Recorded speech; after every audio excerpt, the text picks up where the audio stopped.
Hello friend, welcome to my channel GK GS queen 2.0। So guys, कैसे हैं आप सब? आई होप आप सब लोग अच्छे होंगे। तो फ्रेंड, आज से मैं आप लोगों के लिए 2021 का घटना चक्र लेकर आई हूँ। इसमें सेंट्रल और स्टेट लेवल के जितने भी सिविल सेवा परीक्षा कंडक्ट करवाए जाते हैं उसका सामान्य अध्ययन का जो पेपर होता है फ्रेंड, उसमें जितना भी क्वेश्चन पूछा गया है आज तक उसको टॉपिक वाइज इसमें करवाया गया है, इसमें दिया गया है। तो चलिए वीडियो स्टार्ट करते हैं। इससे पहले एक छोटी सी गुजारिश है कि अगर आप मेरे चैनल पर नए हैं तो प्लीज़ मेरे चैनल को सब्सक्राइब कीजिए, साथ ही बेल आइकन दबाना ना भूलिए, ताकि अगर मैं डेली वीडियो अपलोड करूं तो आपको सबसे पहले उसका नोटिफिकेशन मिल जाए। फ्रेंड, अगर आप बिहार एसआई 2020 का फॉर्म फिलअप कर चुके हैं तो आपके लिए तो ये एक गोल्डन अपॉर्चुनिटीज़ है, क्योंकि आपके पास सफिशिएंट टाइम है कोविड की वजह से। तो ये बिहार एसआई के लिए जो सफिशिएंट टाइम आप लोगों को दिया गया है तो उसका आप यूज कीजिए और एक वर्दी इस वर्ष अपने नाम लेकर ही रहिए। तो और मैं आप लोगों को भरोसा दिलवाती हूँ कि एसआई का एग्ज़ाम तकरीबन 2 से 3 महीना में कंडक्ट करवाया जाएगा। तब तक मैं अप्रॉक्स 80 से 90% सिलेबस आपकी अच्छे से कवर करवा दूँगी। आज से मैं एंशिएंट हिस्ट्री का पाषाण काल स्टार्ट कर रही हूँ फ्रेंड। अगर आपको इसका पीडीएफ चाहिए तो आप मेरे टेलीग्राम के साथ जुड़ सकते हैं, जिसका लिंक मैं डिस्क्रिप्शन बॉक्स में दे चुकी हूँ। और अगर आपको मुझसे कुछ सजेशन चाहिए, मुझसे कुछ पूछना है, तो आप मुझे इंस्टाग्राम पर भी फॉलो कर सकते हैं, और उसका लिंक भी मैं डिस्क्रिप्शन बॉक्स में दे चुकी हूँ। फ्रेंड, मेरे इस चैनल का नाम है जीके जीएस 2.0, बट मेरा एक पुराना चैनल भी है फ्रेंड, जिसका नाम है सिर्फ जीके जीएस क्वीन। तो आप मुझे प्लीज़ उस चैनल पर भी सब्सक्राइब कीजिए। मैं उसमें मार्क्समैन का टेस्ट सीरीज बिहार एसआई के लिए करवा रही हूँ। तकरीबन 15th टेस्ट सीरीज ऑलरेडी हो चुका है, तो प्लीज़ आप वहाँ पर भी जाइए और मेरे चैनल को सब्सक्राइब कीजिए, जीके जीएस क्वीन को। तो चलिए स्टार्ट करते हैं without wasting any time. Let's start it from question number first. तो क्वेश्चन नंबर फर्स्ट है कि रॉबर्ट ब्रूस फूट थे एक। अब बताइए कि रॉबर्ट ब्रूस फूट कौन थे। यहाँ पर 4 ऑप्शन दिया गया है और राइट साइड में लिखा गया है कि ये कौन से एग्जाम में ये क्वेश्चन पूछा गया है। तो ये यूपी लोअर सब का प्री जो 2015 में कंडक्ट करवाया गया था, उसमें ये क्वेश्चन पूछा गया था। तो इसका जो सही आंसर आप लोग देख ही रहे हैं कि ए और बी दोनों होगा। अब आपके दिमाग में एक बात खटक रहा होगा कि क्या ये पॉसिबल है कि ए और बी दोनों हो? ऐसा तो संभव नहीं है, कोई एक ही होगा। तो आप पढ़िए इसका डिस्क्रिप्शन, तब आपको अच्छी तरह से नॉलेज होगा कि इंसाइक्लोपीडिया ब्रिटानिका के अनुसार रॉबर्ट ब्रूस फूट ब्रिटिश भूगर्भ वैज्ञानिक और पुरातात्विकविद थे। अब देखिए, भूगर्भ वैज्ञानिक मतलब कि वैसे वैज्ञानिक को कहते हैं जो ज़मीन से खुदाई करके यानी ज़मीन के बारे में, भूगर्भ के बारे में जानकारी अध्ययन करते हैं, तो ऐसे उन्हीं को भूगर्भ वैज्ञानिक कहा जाता है। और पुरातात्विकविद उन्हें कहते हैं फ्रेंड जो मतलब कि जैसे खुदाई होती है, सिंधु घाटी सभ्यता की जिस प्रकार खुदाई की गई थी, उत्खनन किया गया था, तो उत्खनन के दौरान जो सामग्री, जो वस्तुएं प्राप्त होती हैं ज़मीन के अंदर से, तो उसके बारे में विश्लेषण करना, उसकी जानकारी एकत्रित करने वाले व्यक्ति को ही पुरातात्विकविद के नाम से जाना जाता है। तो मतलब कि इंसाइक्लोपीडिया ब्रिटानिका के अनुसार कहा गया है कि रॉबर्ट ब्रूस फूट एक भूगर्भ वैज्ञानिक के साथ साथ एक पुरातात्विकविद भी थे। जियोलॉजिकल सर्वे से समृद्ध रॉबर्ट ब्रूस फूट ने 1863 ईस्वी में भारत में पाषाण कालीन बस्तियों के अन्वेषण की शुरुआत की। अतः स्पष्ट है कि इस प्रश्न का उत्तर विकल्प ए और बी दोनों ही हो सकते हैं, यानी ए और बी दोनों सही है। अब देखिए कि हर बार जो मतलब कि एग्ज़ाम कंडक्ट करवाया जाता है, शायद ही कोई ऐसा एग्ज़ाम रहता है जिसमें कि कोई क्वेश्चन पर विवाद नहीं होता हो। खासकर बिहार का जो सबसे हाई लेवल का एग्ज़ाम है बीपीएससी, कोई देख लीजिए, हर बार उसमें 1 या 2 क्वेश्चन में विवाद होता ही होता है। तो या तो उस विवादास्पद क्वेश्चन के लिए जो आयोग होती है बीपीएससी की, या फिर कोई भी आयोग जिसमें विवाद रहे, तो वे सबका नंबर या तो काट लेते हैं या फिर सबको उसके लिए नंबर दे देते हैं। तो इससे कट ऑफ पर कोई इफेक्ट नहीं पड़ता है, ठीक ना। तो आप इसको दिमाग से निकाल दीजिए। तो ये जो क्वेश्चन है ये भी एक विवाद वाला ही क्वेश्चन है, तो आपको तो टेंशन ही नहीं होना चाहिए। बट नॉलेज के लिए आप जान लीजिए कि रॉबर्ट ब्रूस फूट भूगर्भ वैज्ञानिक के साथ साथ पुरातात्विकविद भी थे। और भूगर्भ वैज्ञानिक क्या होता है और पुरातात्विकविद किसे कहते हैं, ये मैं आप लोगों को बतला चुकी हूँ। तो चलिए बढ़ते हैं क्वेश्चन नंबर 2 की ओर। कोपेनहेगन संग्रहालय की सामग्री से पाषाण, कांस्य और लौह युग का त्रियुगीय विभाजन किया था। यहाँ पर ऑप्शन ए यानी थॉमसन सही होगा। देखिए फ्रेंड, डेनमार्क जो है कंट्री, उसका एक कोपेनहेगन संग्रहालय यानी म्यूजियम है। वहाँ पर सन 1818 और 1820 ईस्वी में एक आयोग की रिपोर्ट प्रस्तुत की गई थी। उसके अनुसार ना सामग्री के आधार पर, जैसे वस्तुओं के आधार पर कैटेगराइज्ड किया गया कि कौन सा पाषाण काल की होगी, कौन सी कांस्य युगीन वस्तु होगी और कौन सी लौह युग की वस्तु होगी। और ऐसा किसने किया था? तो जर्गेनसन थॉमसन नामक व्यक्ति ने किया था। यद्यपि थॉमसन ने 1836 ईस्वी में इसी वर्गीकरण के अनुसार संग्रहालय की वस्तुओं का विवरण प्रकाशित किया था। आई होप आपको समझ में आ चुका होगा क्वेश्चन नंबर 2। तो थर्ड की तरफ बढ़ रहे हैं। उत्खनित प्रमाणों के अनुसार पशुपालन का प्रारंभ हुआ था। ऑप्शन डी यहाँ पर सही हो जाएगा। ये उत्तर प्रदेश पीसीएस मेंस 2006 में पूछा गया है कि मध्य पाषाण काल में पशुपालन का जो प्रारंभ हुआ था वो मध्य पाषाण काल में हुआ था। अब देख लीजिए कि जो पाषाण काल होता है, पाषाण मतलब पत्थर होता है, तो हम लोग पाषाण काल को 3 भागों में कैटेगराइज्ड करते हैं, पूरा पाषाण काल, मध्य पाषाण काल तथा नव पाषाण काल। पूरा पाषाण काल में आदि मानव ने 2 पत्थरों को रगड़कर आग के आविष्कार किए, आदि मानव। मध्य पाषाण काल में क्या चीज़ का आविष्कार हुआ? तो पशुपालन का। और जो नव पाषाण काल था उसमें खेती का आविष्कार हुआ। तो यहाँ पर ऑप्शन नंबर डी जो होगा वो सही होगा, यानी मध्य पाषाण काल में पशुपालन की शुरुआत हुई। अब देखिए इसका डिस्क्रिप्शन। मध्य पाषाण काल के अंतिम चरण में पशुपालन के साक्ष्य प्राप्त होने लगते हैं। ऐसे पशुपालन के साक्ष्य भारत में आदमगढ़, जो मध्य प्रदेश का क्षेत्र है फ्रेंड, आदमगढ़ तथा बागोर जो राजस्थान का क्षेत्र है, भीलवाड़ा राजस्थान से मिले हैं। तो मध्य प्रदेश का जो क्षेत्र है आदमगढ़, वहीं से सबसे पहले पशुपालन का प्रमाण मिला है। ये क्वेश्चन ना जाने कितनी बार एग्जाम में पूछे जा चुके हैं कि वह कौन सा स्थान है भारत में जहाँ से सबसे पहली बार पशुपालन के साक्ष्य मिले हैं यानी प्रमाण मिले हैं। तो उसका जो सही आंसर होगा वो मध्य प्रदेश का आदमगढ़ होगा। अगर आदमगढ़ ऑप्शन में नहीं रहे तब आप दूसरा ऑप्शन लगाइएगा, राजस्थान का बागौर। तो चलिए क्वेश्चन नंबर 4 की तरफ बढ़ रहे हैं। मध्य पाषाणिक प्रसंग में पशुपालन के प्रमाण जहां मिले वह स्थान है। देखिए मैं जस्ट अभी आप लोगों को बताई कि उस स्थान का नाम है आदमगढ़, मध्य प्रदेश का आदमगढ़। तो option C is correct. Next 5th number, निम्नलिखित में से किस स्थल से हड्डी के उपकरण प्राप्त हुए हैं? तो देखिए ये भी एक विवाद वाला क्वेश्चन था, क्योंकि इसका भी 2 मैच कर रहा है, सी और डी दोनों, यानी महदहा से और सराय नाहर राय से, ये दोनों स्थान से हड्डियों के उपकरण प्राप्त हुए हैं। ये उत्तर प्रदेश पीसीएस मेंस 2010 में ये एग्जाम कंडक्ट करवाया गया था और वहाँ पर ये विवाद चल रहा है कि महदहा से और सराय नाहर राय से, इन दोनों में से दोनों सही होगा। आयोग ने दोनों सही बताया है। तब चलिए इसका डिस्क्रिप्शन पढ़ते हैं कि मध्य पाषाण कालीन महदहा, उत्तर प्रदेश का जो प्रतापगढ़ डिस्ट्रिक्ट है वहीं पर एक क्षेत्र है महदहा। महदहा से बड़ी मात्रा में हड्डी एवं सींग निर्मित उपकरण प्राप्त हुए हैं। जी.आर. शर्मा महदहा में 3 क्षेत्रों का उल्लेख करते हैं, जो झील क्षेत्र, बुचड़खाना संकुल क्षेत्र और कब्रिस्तान निवास क्षेत्र में बटा था। बुचड़खाना संकुल क्षेत्र से ही हड्डी एवं सिंह निर्मित उपकरण एवं आभूषण बड़े पैमाने पर पाए गए हैं। सराय नाहर राय से भी अल्प मात्रा में हड्डी के उपकरण मिले हैं। तो देखिए मध्य पाषाणिक काल का जो मतलब कि महदहा जो क्षेत्र है उत्तर प्रदेश का, वहाँ पर से भारी मात्रा में हड्डी और सिंह से उपकरण बनाए गए हैं, वो प्राप्त हुए हैं। क्वेश्चन नंबर 6 है कि हड्डी से निर्मित आभूषण भारत में मध्य पाषाण काल के संदर्भ में प्राप्त हुए हैं। तो ऑप्शन ए और बी दोनों सही होगा, सराय नाहर राय से और महदहा से। बट अगर क्वांटिटी की बात करें कि सबसे ज़्यादा क्वांटिटी में कहाँ से प्राप्त हुई, तो वो पहला ऑप्शन महदहा ही आएगा। महदहा में ज़्यादा मात्रा में प्राप्त हुई, सराय नाहर राय से भी प्राप्त हुई है, बट कम अमाउंट में, कम क्वांटिटी में प्राप्त हुई है हड्डी के उपकरण। चलिए 7th है कि एक ही कब्र से 3 मानव कंकाल निकले हैं। आप लोगों की नॉलेज तो आप लोग को इतना होगा है कि एक कब्र में एक ही कंकाल को यानी एक ही मनुष्य को दफनाया जाता है, बट ऐसा कौन सा स्थान है कि मतलब कि एक कब्र से 3 मानव के कंकाल मिले हैं? तो इसका जो सही आंसर हो जाएगा वो बी दिया हुआ है फ्रेंड, दमदमा से। चलिए पढ़ते हैं इसका डिस्क्रिप्शन।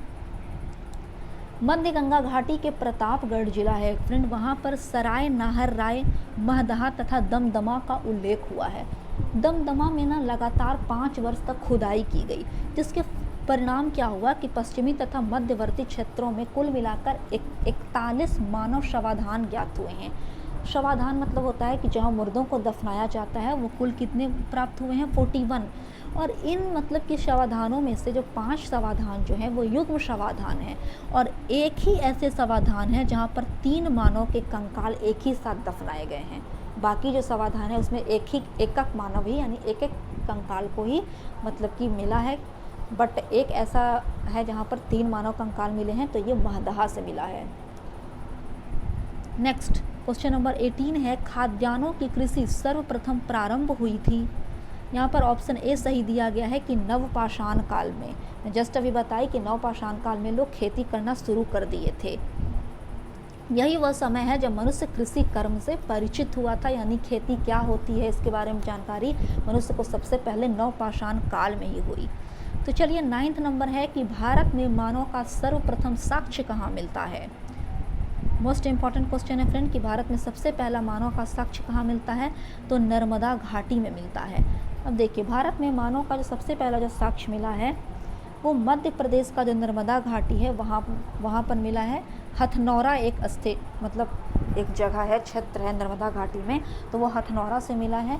इसकी खोज पुरातत्वविद अरुण सोनकिया द्वारा 5 दिसंबर 1982 ईस्वी में किया गया था। नेक्स्ट क्वेश्चन नंबर 10, प्रथम मानव जीवाश्म भारत की किस नदी घाटी से प्राप्त हुआ था। यहाँ पर इसका करेक्ट आंसर नर्मदा घाटी होगा। अभी जस्ट मैं बताई कि मध्य प्रदेश का जो नर्मदा घाटी क्षेत्र है वहाँ पर सबसे पहले मानव का जीवाश्म मिला था, यानी उनके बारे में पता चला कि हाँ यहाँ पर मानव रहते थे।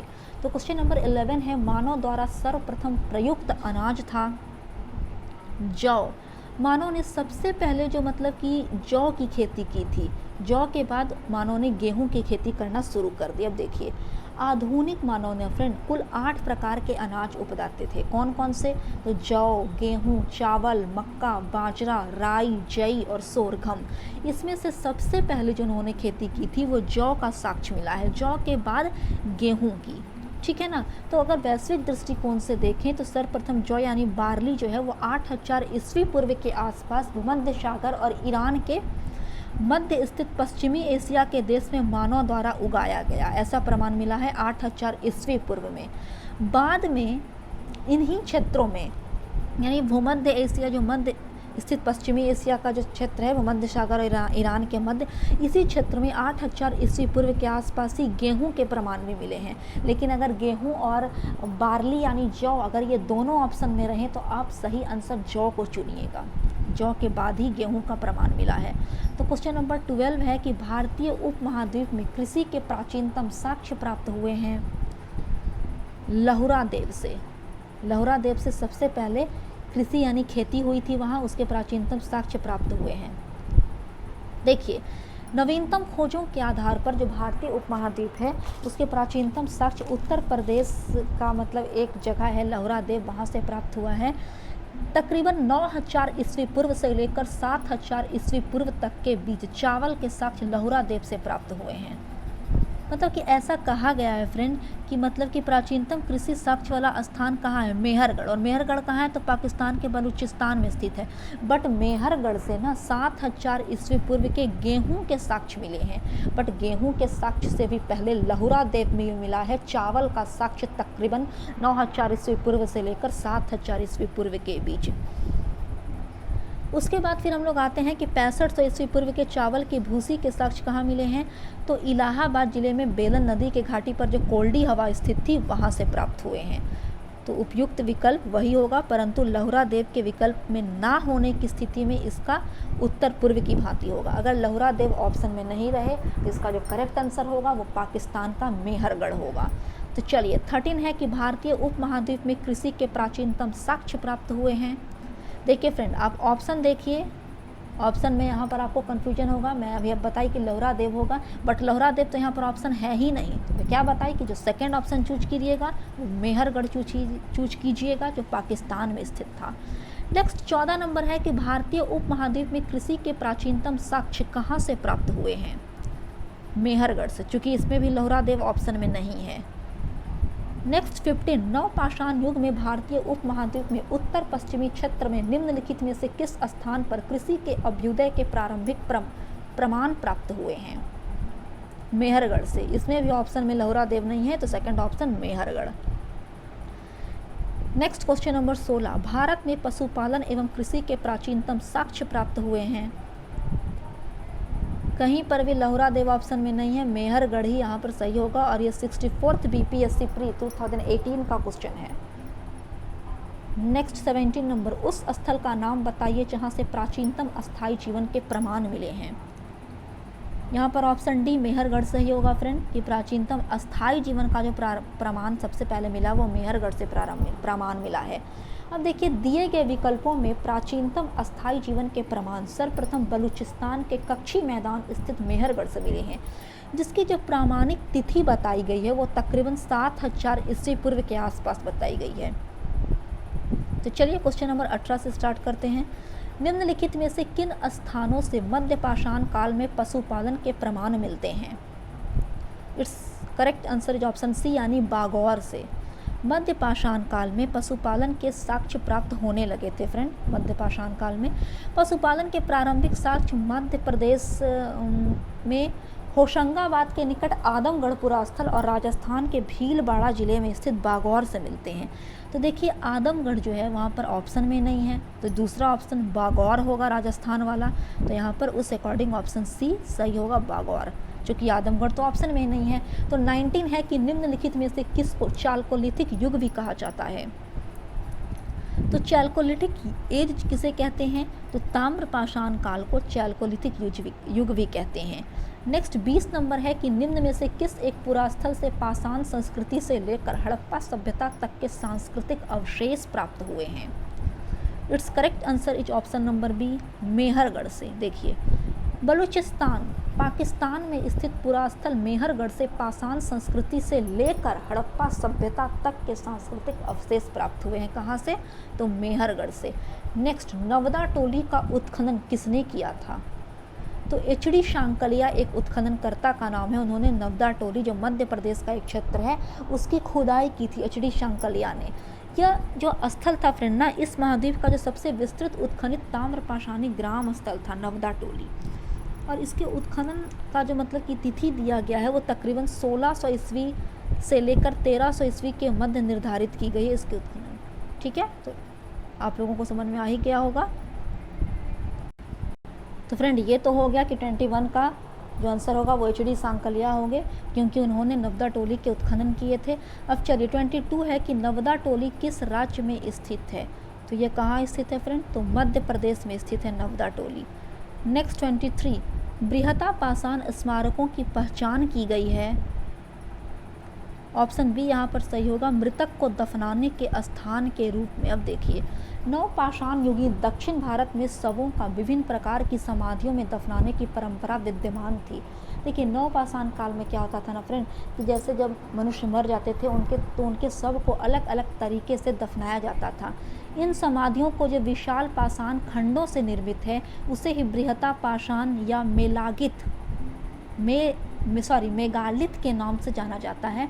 इसके विभिन्न प्रकार हैं, जैसे शिष्ट समाधि, pit circle, cairn circle, dolmen, umbrella stone, hood stone, कंदराएं और मोहीर इत्यादि। तो देख लीजिए किस किस तरीके से दफनाया जाता था नवपाषाण काल में मृतक को। तो मतलब कि बृहता पाषाण किसे कहते हैं कि वैसी समाधि जो विशाल यानी बड़े बड़े जो पाषाण खंडों से चट्टानों से बनाई जाती थी उसे ही बृहता पाषाण कहा जाता था। 24 नंबर है कि राख का टीला निम्नलिखित किस नवपाषाणिक स्थल से संबंधित है? ऑप्शन देखिए, तो इसका जो सही आंसर हो जाएगा वो ऑप्शन बी हो जाएगा, संगनकल्लू। कर्नाटक में मैसूर के पास वेल्लारी जनपद में स्थित संगनकल्लू नामक नवपाषाण कालीन पुरास्थल से राख के टीले प्राप्त हुए हैं। कर्नाटक का एक क्षेत्र है फ्रेंड संगनकल्लू, और वहाँ से राख के टीले प्राप्त हुए हैं। नेक्स्ट 25 नंबर, भीमबेटका किसके लिए प्रसिद्ध है? ऑप्शन ए यहाँ पर सही होगा, गुफाओं के शैल चित्र के लिए भीमबेटका प्रसिद्ध है। अब देखिए ये भीमबेटका कहाँ है, तो मध्य प्रदेश में है। मध्य प्रदेश के रायसेन जिले में स्थित भीमबेटका। अब सब चीज़ याद कीजिए, ये सब डिस्क्रिप्शन फालतू का नहीं दिया हुआ आप लोगों को। देखिए मध्य प्रदेश का कौन सा जिला, तो रायसेन, वहाँ पर एक क्षेत्र है भीमबेटका। प्रागैतिहासिक शैल चित्रकला का श्रेष्ठ उदाहरण है। इन गुफाओं में, जो भीमबेटका की गुफाओं है ना फ्रेंड, उसमें जीवन के विभिन्न रंगों को पेंटिंग के रूप में मतलब सजाया गया है, जिसमें हाथी, सांभर, हिरन आदि के चित्र हैं भीमबेटका की गुफाओं में। वहाँ पर तकरीबन 700 शरणास्थलियों की पहचान ऑलरेडी की जा चुकी है, बट उसमें से केवल 133 में ही चित्र पाए गए हैं। 700 में मात्र 133 में ही चित्र पाए गए हैं भीमबेटका की गुफा में। चलिए 26 है कि निम्न में से कौन सा स्थल प्रागैतिहासिक चित्रकला के लिए प्रसिद्ध है, तो भीमबेटका। ऑप्शन बी जो है भीमबेटका प्रसिद्ध है। वहाँ पर काफ़ी मात्रा में जो पेंटिंग है वो मतलब कि पाए गए हैं भीमबेटका की गुफाओं में। 27 है कि भीमबेटका की गुफाएं कहाँ स्थित है, तो वो स्थित है ऑप्शन डी यानी अब्दुल्लागंज रायसेन में भीमबेटका की गुफा स्थित है। नेक्स्ट 28, भारत में किस शिलाश्रय से सर्वाधिक चित्र प्राप्त हुए हैं, तो भीमबेटका से सबसे ज़्यादा मात्रा में चित्र यानी पेंटिंग प्राप्त हुई है भीमबेटका की गुफा से। 29 है कि निम्नलिखित में से किस भारतीय पुरातत्ववेत्ता ने पहली बार भीमबेटका गुफा को देखा और उसके शैल चित्रों के प्रागैतिहासिक महत्व को खोजा, तो ऑप्शन सी यहाँ पर सही होगा, वीएस वांकंकर ने। ये थे वीएस वांकंकर, भारतीय पुरातत्ववेत्ता। मध्य प्रदेश का जो रायसेन जिला है, वहाँ का जो भीमबेटका जो शैल चित्रकला का श्रेष्ठ उदाहरण है, इसकी खोज वर्ष 1957 ईस्वी में, आप डेट याद कीजिए, ईयर भी याद कीजिए कि वर्ष 1957 ईस्वी में वीएस वांककर ने की थी। यूनेस्को ने भीमबेटका शैल चित्रों को विश्व विरासत यानी वर्ल्ड हेरिटेज सूची में शामिल कर लिया भीमबेटका की गुफा को, यूनेस्को ने।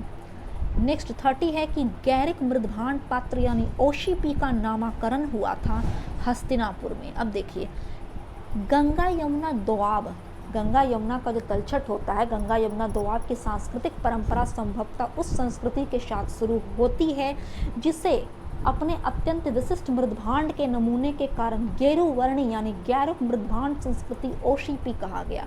बीबी लाल ने वर्ष 1951 ईस्वी में हस्तिनापुर में सर्वप्रथम गैरिक मृदभांड प्राप्त किया था और वहीं पर इसका नामकरण हुआ। तो वहाँ पर तो सिर्फ हम लोगों को पता चला कि गैरिक मृदभांड जो ओसीपी है उसका नामकरण हस्तिनापुर में हुआ था। किसने किया था, कब किया था, ये तो नहीं पता चला, इसीलिए डिस्क्रिप्शन जो दिया हुआ है बॉक्स में बहुत ज़रूरी है। तो किसने किया था, तो हस्तिनापुर में बीबी लाल नामक एक व्यक्ति ने किया था। कब, वर्ष 1951 ईस्वी में, तो आप इसे याद कर लीजिएगा। 31 है कि ताम्र समकाल में महाराष्ट्र के लोग मृतकों को घर के फर्श के नीचे किस तरह रख कर दफनाते थे, तो इसका जो सही आंसर होगा फ्रेंड वो ऑप्शन ए होगा, यानी उत्तर से दक्षिण की ओर रख कर दफनाते थे। अब देखिए महाराष्ट्र की जो ताम्र समकालीन संस्कृति थी जिसे जोरवे संस्कृति भी कहा जाता है, तो उसके जो नेवासा, दैमाबाद, कोठे, चंदोली, इनाम गांव ऐसे जो पूरा स्थल थे, वहाँ पर घर में ना मृतकों को रख कर उत्तर से दक्षिण की ओर घर का जो फर्श होता था उसी के नीचे रख कर दफनाया जाता था। कहीं उनको मतलब कब्रिस्तान लेकर नहीं जाया जाता था, घर के फर्श के नीचे ही दफना दिया जाता था। कब्र में मिट्टी की हड्डियाँ और तांबे के कुछ वस्तुएं भी रखी जाती थीं। नेक्स्ट 32, निम्नलिखित में से किस स्थल से मानव कंकाल के साथ कुत्ते का कंकाल भी शवाधान से प्राप्त हुआ है, तो ऐसा प्राप्त जो है वो कश्मीर का एक क्षेत्र है बुर्ज होम, वहाँ से प्राप्त हुआ है। तो चलिए इसका डिस्क्रिप्शन पढ़ते हैं। जम्मू एवं कश्मीर में श्रीनगर के निकट उत्तर पश्चिम में एक जगह है फ्रेंड बुर्ज होम, वहाँ से प्राप्त हुआ है कि मानव के कंकाल को जब दफनाया जाता था तो साथ में उनके पालतू कुत्तों को भी दफना दिया जाता था उनके साथ। अब आप सोचिए कि मानव जैसे डेथ कर गया, कोई ज़रूरी तो नहीं उसका कुत्ता अगर जीवित भी रहता था उसके बावजूद भी जिंदा कुत्तों को भी उसके मालिक के साथ दफना दिया जाता था। ऐसा काम कहाँ होता था, तो जम्मू कश्मीर का एक क्षेत्र था बुर्ज होम, वहाँ होता था। नेक्स्ट क्वेश्चन नंबर 33 है कि निम्नलिखित में से किस स्थान पर मानव के साथ कुत्ते को दफनाए जाने का साक्ष्य मिला है, तो ये बुर्ज होम में मिला है, ऑप्शन ए यहाँ पर सही होगा। 34 है कि गर्द आवास के साक्ष्य प्राप्त हुए हैं बुर्ज होम से। कश्मीर का जो क्षेत्र है बुर्ज होम, वहाँ से गर्द आवास के साक्ष्य प्राप्त हुए। गर्द आवास किसी किसी बुक में गर्तावास भी लिख देता है संयुक्त करके, तो गर्तावास या गर्द आवास थी क्या, देखिए इसे गड्ढा घर कहते हैं। क्या कहते हैं फिर? गर्तावास को गड्ढा घर कहते हैं। यहाँ ना घर के नीचे गड्ढा खोद दिया जाता था और उसके अंदर ही लोग रहते थे, तो उसे ही गर्तावास कहा जाता था। नेक्स्ट 35, विंध्य क्षेत्र के किस शिलाश्रय से सर्वाधिक मानव कंकाल मिले हैं? तो लेखहिया से मिले हैं। अब देखिए इसका डिस्क्रिप्शन पढ़िए कि डॉक्टर जे.एन. पांडे की एक पुस्तक है पुरातात्व विमर्श। Doctor JN. पांडे ने एक पुस्तक लिखी है अपनी पुरातात्व विमर्श। उसके अनुसार यानी उस पुस्तक पुरातात्व विमर्श में ऐसा कहा गया है कि विंध्य क्षेत्र के लेखहिया के शिलाश्रय संख्या 1 से मध्य पाषाणिक लघु पाषाण उपकरणों के अतिरिक्त 17 मानव कंकाल प्राप्त हुए हैं, जिसमें से तो कुछ सुरक्षित हालत में हैं, बट बहुत टाइम पहले का वो बात था, तो कुछ क्षत विक्षत यानी क्षतिग्रस्त भी हो चुके हैं। ऐसा लेखैया का जो क्षेत्र है वहाँ प्राप्त हुआ। लेखैया में कुल 27 मानव कंकालों की अस्थियाँ मिली हैं। तो ये सब पुरातात्व विमर्श नामक एक बुक है जिसके रचयिता हैं डॉक्टर जे.एन. पांडे। उसी बुक में ऐसा कहा गया है। 36 है कि नीचे 2 कथन दिए गए हैं, एक को अभिकथन तथा दूसरे को कारण कहा गया है। तो अभिकथन है कि विंध्य क्षेत्र के पाषाण युगीन लोगों ने नूतन भूतल काल के अंत में गंगा घाटी में प्रवर्जन किया। कारण है जलवायु परिवर्तन के कारण इस काल में शुष्कता का चरण था। यहाँ पर जो सही आंसर हो जाएगा फ्रेंड वो ऑप्शन नंबर ए हो जाएगा, यानी ए और आर दोनों सही है तथा आर ए की सही व्याख्या करता है। यानी जी.आर. शर्मा ने सराय नाहर राय में खुदाई की। ठीक है, खुदाई के बाद मतलब कि यह अवधारणा थी कि नूतन भूतल काल के अंत में सूखे के दौरान यानी जब सूखा वहाँ पड़ गया था तो उसके कारण विंध्यन क्षेत्र के जो लोग थे ना, वहाँ विंध्यन क्षेत्र में भोजन की कमी आ गई थी, तो वहाँ के लोग क्या किए कि गंगा घाटी चले गए ताकि थोड़ा सा जो मौसम हो उसमें ह्यूमिडिटी आए, आर्द्रता आए, क्योंकि बहुत ज़्यादा सूखा पड़ चुका था वहाँ। 37 है कि भारतीय पुरातत्व सर्वेक्षण निम्नलिखित विभागों या मंत्रालयों में से किसका संलग्न कार्यालय है? तो संस्कृति का है। देखिए भारतीय पुरातत्व सर्वेक्षण जो है यानी आर्कियोलॉजिकल सर्वे ऑफ इंडिया वो संस्कृति मंत्रालय के अधीन है। 38 है कि भारतीय पुरातत्व का जनक किसे कहा जाता है?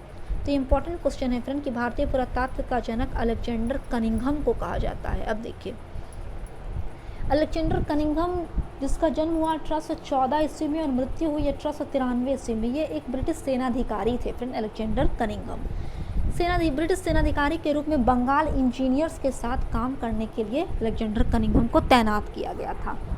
उन्हें ही भारतीय पुरातत्व का जनक कहा जाता है। तो 39 है कि राष्ट्रीय मानव संग्रहालय कहाँ पर हैं?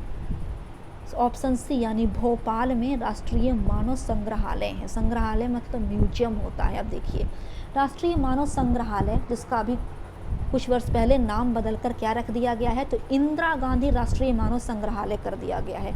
यह मध्य प्रदेश का जो भोपाल है वहाँ पर स्थित है। यह भारत सरकार के संस्कृति विभाग के अंतर्गत स्वायत्तशासी संगठन है। तो आई होप आपको ये समझ में आया होगा। आपको एक क्वेश्चन से कितना इन्फॉर्मेशन प्राप्त हो रहा है आप समझ भी रहे हैं कि देखिए यहाँ पर सिर्फ question Madhya Pradesh PCS pre 1997 में पूछा गया है कि राष्ट्रीय मानव संग्रहालय कहाँ पर स्थित है, तो भोपाल में स्थित है। लेकिन आपको ये पता था कि उसका नाम बदला गया है, क्या नाम रखा गया है, तो इंदिरा गांधी राष्ट्रीय मानव संग्रहालय नाम रखा गया है। तो इस प्रकार से आप लोगों को इसमें बहुत सारी एक्स्ट्रा नॉलेज भी प्राप्त होती है। तो इसका डिस्क्रिप्शन में जैसे मैं बतला चुकी हूँ, इसका जो लिंक है वो मैं डिस्क्रिप्शन बॉक्स में दे दूँगी। टेलीग्राम पर आपको इसका PDF प्रोवाइड कर दिया जाएगा। तो फ्रेंड ये था हमारा एक छोटा सा सेट। कल जो हमारा टॉपिक रहेगा वो सिंधु घाटी सभ्यता से रहेगा। पाषाण काल ये अभी खत्म हुआ, कल सिंधु घाटी सभ्यता से हम लोग नेक्स्ट टॉपिक करेंगे। तो बने रहिए हमारे इस यूट्यूब चैनल के साथ। आई होप आपको मेरा ये वीडियो पसंद आया हो। अगर आपको मेरा ये वीडियो पसंद आया तो प्लीज़ मेरे चैनल को सब्सक्राइब कीजिए और मेरे वीडियोज़ को ज़्यादा से ज़्यादा फैमिली तथा फ्रेंड के साथ शेयर कीजिए। मेरा एक और भी चैनल है फ्रेंड, GKGS क्वीन। ये तो GKGS क्वीन 2.0 है, बट वो सिर्फ GKGS क्वीन है। आप जाइए और सर्च करके देखिए और प्लीज़ उसे भी सब्सक्राइब कीजिए। मैं वहाँ पर भी कंटिन्यू वहाँ पर मैं सेट प्रैक्टिस करवा रही हूँ बिहार SI को लेकर। मार्क्समैन का 15 ऑलरेडी हो चुके हैं। तो आप बने रहिए मेरे साथ GKGS क्वीन 2.0 तथा GKGS क्वीन, ये दोनों चैनल में। Thanks for watching. तब तक के लिए जय हिंद, जय भारत।